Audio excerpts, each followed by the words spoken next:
Hello students, इसके पहले video में आपको हमने फर्टिलाइजर के बारे में बताया था और उसके हम 3 स्टेप्स एक्सप्लेन कर चुके थे। Pollen pistol interaction, secretion from stigma और जर्मिनेशन ऑफ पॉलन ग्रेन्स। ये 3 एक्सप्लेन कर चुके थे, चौथा ये रनिंग में था। तो इस यहीं से हम स्टार्ट करते हैं। Growth of pollen tube. तो ये पॉलन ट्यूब जो ग्रोथ होती है वो किस प्रकार से होती है और वो क्या क्या उसकी कंडीशंस बन सकती हैं। तो पॉलन ट्यूब जो ग्रोथ करती है तो जब वो आगे बढ़ती है तो 3 प्रकार से इसमें एंट्री ले सकती है वो ओव्यूल में। पहला है pollen tube enter through chalaza. अगर वो पॉलन ट्यूब चलाजा लाइन से एंट्री करती है तो उसको हम चलाजोगमी कहते हैं। और यदि पॉलन ट्यूब इंटेगुमेंट के थ्रू एंटर करती है तो उसको कहते हैं मीजोगेमी। और यदि पॉलन ट्यूब माइक्रोपाइलर एंड से एंट्री करती है तो उसको कहते हैं हम पोरोगमी। सबसे ज़्यादा जो कॉमन है वो पोरोगमी है, सबसे ज़्यादा पाई जाती है इसकी कंडीशन। तो इसके बाद नेक्स्ट पॉइंट है entry of pollen tube into the embryo shake. Embryo shake में इसकी एंट्री कैसे होती है? ये पॉलन ट्यूब है और ये इसके कैलोस प्लग्स में बताए थे और ये 2 मेल गैमेट्स हैं और ये साइटोप्लाज्मिक कंटेंट्स हैं। ये कैलोस प्लग इसलिए होते हैं कि कंटेंट पीछे बैक वापस ना आए। ये एम्ब्रियो शेक है, एम्ब्रियो है और ये एंटीपोडल सेल्स हैं। ये एग है, ये 2 सिनेडेट्स हैं और ये 2 हैं पोलर न्यूक्लियाई। अब इसका अगर हम यहाँ इनलार्जमेंट कर दें, ये बना दिया हमने। ये एंटीपोडल्स हैं, ये पोलर न्यूक्लियाई हैं और ये एग है और ये 2 सिनेडेट्स हैं। और सिनेडेट्स के नीचे ये कहलाते हैं फिलीफॉर्म एपिटस। ये कहलाते हैं फिलीफॉर्म एपिटस।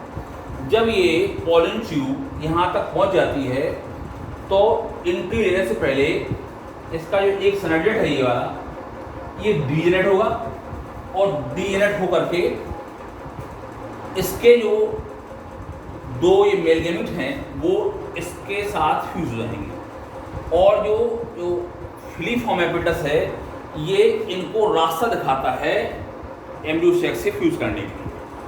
तो ये इससे जाकर के फ्यूज हो जाते हैं और ये डीजेनरेटिंग जो सिनेडेट है ये इसको पोषण दे देता है। तो इसके बाद फर्टिलाइजेशन होगा, जिसे हम सिनगेमी भी कहते हैं। फर्टिलाइजेशन में जो 2 मेल गैमेट थे तो पहला वाला मेल गैमेट एग से फर्टिलाइज करेगा। तो मेल गैमेट भी हैप्लॉइड था, एग भी हैप्लॉइड था, मिलकर के डिप्लॉइड जाइगोट बनाएंगे। क्या बनाएंगे? Diploid zygote. और इसका जो सेकंड मेल गैमेट है वो फ्यूज करेगा पोलर न्यूक्लियाई से। तो सेकंड मेल गैमेट भी हैप्लॉइड था और पोलर न्यूक्लियाई भी दोनों हैप्लॉइड थे।